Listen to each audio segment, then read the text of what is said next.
विद्यार्थी मित्रों नमस्ते।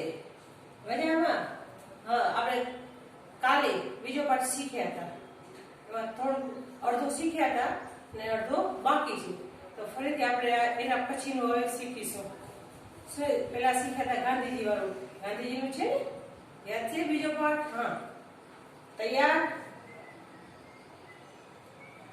उस दिन संसार ने पाया था ऋषियों की परंपरा टूटी नहीं है, बल्कि उसमें नई ज्योति की एक नई कड़ी जुड़ गई है।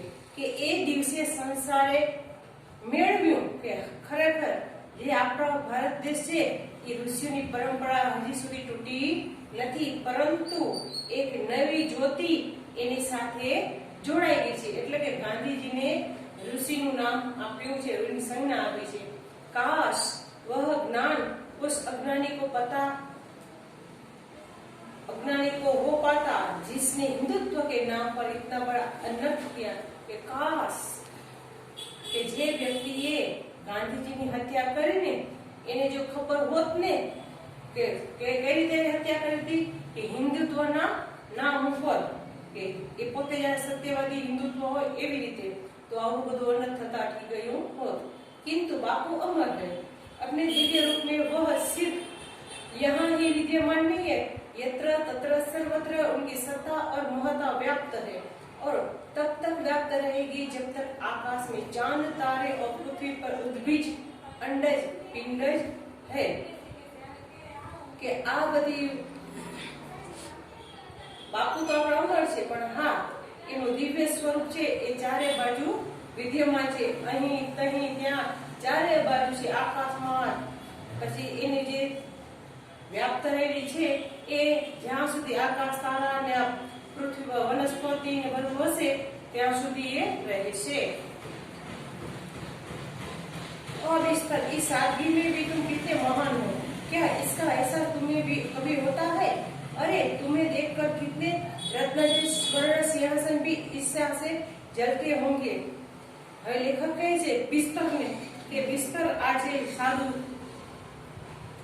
જે ખજૂરની સાદડી ઉપર બિસ્તર પાથરેલો હતો એના પર ગાંધીજી બેસતા, તો એને કહે છે કે અત્યારે તો જે રત્ન જડેલું સિંહાસન હશે ને એને પણ આ બિસ્તરની ઈર્ષા થતી હશે। क्या कभी उन पर एक क्षण को भी उतना बड़ा आदमी बैठा होगा जितने बड़े आदमी को कितने ही दिनों महीनों वर्षों तक तुम्हें अपने ऊपर आसीन करने का गौरव प्राप्त हो सका।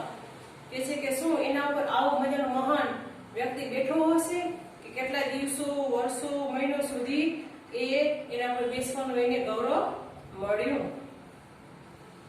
यह गौरवशाली बिस्तरा जिसके सिरहाने दीवार से सटी काठ की तख्ती, जिसकी कठोरता को कम करने के लिए उतना ही बड़ा तकिया, थक जाने पर बापू उसी तकिए के सहारे बैठते थे। बिस्तरे के दाहिने बापू की कुछ आवश्यक वस्तुएं, पत्तों का बना या टकोरा जिसमें वे रद्दी कागज पत्रों को डाल दिया करते थे। कहते कि बिस्तर पाथेलो तो એની આજુબાજુ એક તકતી દીવાલ પર એક કેલેન્ડર જેવું ગોઠવાયેલું હતું, પછી એની ચારે બાજુ તકતી એક મોટો તકીઓ હતો, પછી થાકી જાય એટલે બાપુ એ આવીને બેસી જતા, પછી એની અમુક વસ્તુઓ હતી, પછી પાંદડાનું બનાવેલી એક ટોકરી હતી, એમાં એ પસ્તીનું જે નકામા કાગળો એમાં નાખી देता। आज भी उसमें कुछ ऐसे कागज पत्र हैं। उसी के बगल में के समीप दीवार से सटा पीतल का थूकदान जिसे बापू स्वयं साफ करते थे। અને એક થૂકદાને થૂકવા માટેની પેટી જેવું હોય એમાં નાખી દે, ડબલા જેવું કહીએ એ થૂકદાને, તો એને બાપુ એમાં થૂકતા અને પોતાની જાતે જ સાફ કરતા, કોઈ પાસે કરાવતા નહીં। કલમદાન जिस पर अभी उनकी लेखनी रखती है, कलमदान એ કલમ રાખવા માટેનું બોલ પેન પેન્સિલ રાખવા માટેનું જે વસ્તુ હોય સ્ટેન્ડ તો એ પણ હજી છે અને અત્યારે પણ છે, એમાં રખાય છે। જે જાદુગરી લેખની इसने अपने लोक से न जाने कितने लोगों के प्राणों को उद्वेलित किया કે છે એને પોતાની જાદુ લેખનીથી કેટલાય લોકોને એને પોતાના રાષ્ટ્ર માટે આંદોલન કરવા માટે પ્રેર્યા।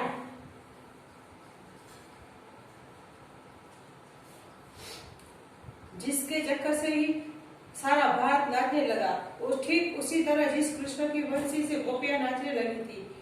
अपने को भूलकर, फिर परिवार को भूलकर, सारे संसार को भूलकर उससे सटे बताए कि कुछ फुटकर का सामान में पूनी, तात आदि, फिर 3 खानों का एक छोटा सा शेल्फ, आ बड़ी वस्तुओं कुटियाમાં હતી। बापू को समझने के लिए छोटे से शेल्फ को भली भांति देखना ही होगा। इसमें बापू का सारा मानव संसार समाया है। सबसे पहले इसके ऊपर एक दंपति पर टंगी बहुत बड़ी अच्छी लिखी लारेन की सूक्ति को पढ़िए, जिसका आशय है, यदि सच्ची राह पर हो तो तुम्हें क्रोध करने की जरूरत ही नहीं, यदि गलत राह पर हो तो फिर किस बिस्तर पर किस मुंह से आंख लाल पीली करोगे। लेखक કહે છે કે આ બધી તકતીમાં કે એમાં એવા સારા એવા સુવિચાર લખેલા હતા અને એને કહે છે કે લારીવર નામના એક વ્યક્તિની એને પંક્તિ યાદ આવે છે। તો શું છે કે તમે સાચા રસ્તા ઉપર છો તો તમને ક્રોધ કરવાની જરૂર નથી, અને ખોટા રસ્તા ઉપર છો તો તમે કયા હિસાબે તમારી આંખ લાલ પીળી કરી શકો। सेल्फ पहले शू अभिनय। सेल्फ के ऊपर पत्थर का एक टुकड़ा यूं ही उबड़ खाबड़ कहीं से उठावाया। यह बापू के लिए पेपर वेट का काम करता। सेल्फ पहले कागड़ हो ने उड़ी न जाए एना पर राखी सेल्फ। नीचे के 2 खानों में बापू की किताबें। पहले खाने में सात गुजराती जोड़नी कोश, रीति किंग क्रिएशनी नीति, हजरत ईसा और ईसाई धर्म, श्रीमद भगवद गीता। कहે કે એની અભિરાય ઉપર આ બધા પુસ્તકો હતા। એક તો ગુજરાતી જોડણી કોર્સ, પછી રીતિ કિંગ ક્રિશ્ચની, હજરત ઈસા ને ઈસાઈ ધર્મ, પછી આપણું જે હિન્દુ ધર્મ છે શ્રીમદ ભગવદ ગીતા। બીજા ખાનામાં रामचरितमानस, श्री स्वास्थ्य वृत्ति, आश्रम भजनावली और गीता गीताई। किताबों के खानों के आगे आलमुनियम का डिब्बा जिसमें सूत आदि। फिर वे 3 सुप्रसिद्ध बंदर जिन्होंने इतिहास में स्थान पा लिया है। लगता है कि वे तीनों बंदर सूर्य वातावरण से घबरा उठे, नहीं जैसे एक बापू की मृत्यु की खबर सुनकर अपने कान सदा के लिए बंद कर दिए। एक आंखों के तल हथियों से छिपाकर रो रहा है और एक अपने मुंह पर हाथ रखकर कह रहा है, अरे अब हम तुम क्यों बोलेंगे। जिसे बोलना था वो तो इस कुटिया को, इस बिस्तर को खाली करके सदा के लिए चला गया। એવું લાગે છે કે એના જે 3 વાંદરા હતા કે જે ઇતિહાસમાં સ્થાન મેળવી લીધું, એવું જાણે કે આવા સુમસાન શાંત વાતાવરણથી ગભરાઈ ગયા છે અને બાપુની મૃત્યુના સમાચાર સાંભળી અને પોતાના કાન સદા માટે બંધ કરી નાખે છે, આંખ બંધ કરી નાખે છે, તલ હથિયારથી આંખ બંધ કરી નાખે છે, મોઢું બંધ કરી નાખે છે અને કે હવે તમે શું બોલશો। જેને બોલવું હતું એ તો આ દુનિયામાંથી, આ કુટિયામાંથી ચાલ્યા ગયા। 3 बंदरों के बगल में चिकने पर था एक कृष्णवा टुकड़ा जिस पर लिखा है, प्रेम ही भगवान। फिर एक चित्रकारी की हुई डिबिया जिसमें 2-3 फुट का चीजें। इन्हीं चटाइयों पर देश विदेश के बड़े बड़े व्यक्ति बैठते और बापू के मुख से निकले वचनामृत का पान करते। चटाइयों पर देश विदेश के मोटा मोटा व्यक्ति बेचता, बापू जे बोले એ વચન અમૃત સમાન કરતા, એને સાંભળતા, એને એ ગ્રહણ કરતા। बापू अपने चक्र को घुमाते हुए उनसे बात करते जाते। यूं काम के साथ को मिलाकर मानो हमें सदा चेतावनी देते, देखो समय बर्बाद मत करो, तुम्हारी बातें भी तुम्हारे चक्र को भी कभी नहीं रोक सकेगी। जिन चटाइयों पर कभी नेहरू, राजेंद्र प्रसाद पटेल के समान देश के बड़े से बड़े लोग और संसार के बड़े से बड़े राजनीतिज्ञ, पत्रकार, साहित्यक बैठते थे, उन पर आज इस दुपहिया में अकेला मैं बैठा हूँ। इस बात की कल्पना भी भाव मुक्त कर रही है।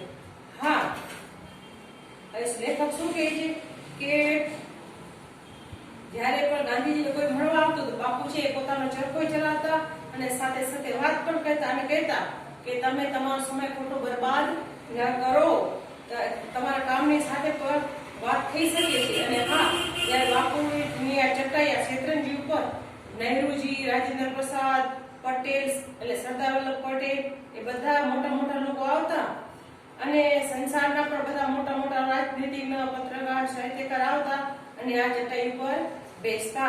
પણ આજે હું બપોરના સમયે એકલો બેઠો છું ત્યારે મને હું ભાવ મગ્ન થઈ જાઉં છું। लालनशील बनी जाओ छो। इन चटाइयों के ऊपर एक दफ्ती पर वह क्या लिखा हुआ टंगा है, उसे पढ़िए। झूठ शब्दों में नीत नहीं है, छल करने में है। झूठा शब्दों में नहीं पर छल करवामा छे। चुप्पी साथ कर भी झूठ बोला जा सकता है कि मौन रहने पर झूठ बोली सके। दोहरे अर्थ वाले शब्दों के प्रयोग द्वारा किसी शब्द भंडार पर जोर देकर, आंख के संकेत और किसी वाक्य को विशेष महत्व देकर भी झूठ का प्रयोग होता है। कैसे कि दोहरे शब्द वाले अर्थ वाले शब्द એટલે કે જે કોઈ એક શબ્દ હોય એના બે અર્થ નીકળતા હોય તો એ બોલીને પણ તમે ખોટું બોલી શકો છો। कटाक्षમાં કઈ એવી રીતે वस्तुतः इस प्रकार का मिथ्या प्रयोग साफ शब्दों में बोले गए झूठ की अपेक्षा कई गुना है। इसके तीसरे भाग में बापू का स्नानागार है। बापू को इस कुटिया के 3 भाग है। एक भाग में जहाँ मैं बैठा हूँ, यहाँ कभी बापू रहते थे। इसके बगल में मध्य भाग में कोठरी है जिसमें एक चौकी पर एक बिस्तरा सिमटा हुआ है। इस कोठरी के अंतिम दिनों में बापू सेवा के लिए राजकुमारी अमृत कौर रहती थी कि बापूना कुटियानी अंदर 3 भाग पड़ेला छे। एकમાં બાપુ રહેતા, બીજામાં એક કોઠરી છે, એમાં પોતાનો જે બિસ્તરો છે એ સંકેલેલો છે અને એની અંદર એક બાપુની સેવા કરવા માટે રાજકુમારી અમૃત કૌર રહેતા હતા અને ત્રીજો ભાગ છે એ બાપુનો સ્નાનાગાર હતો।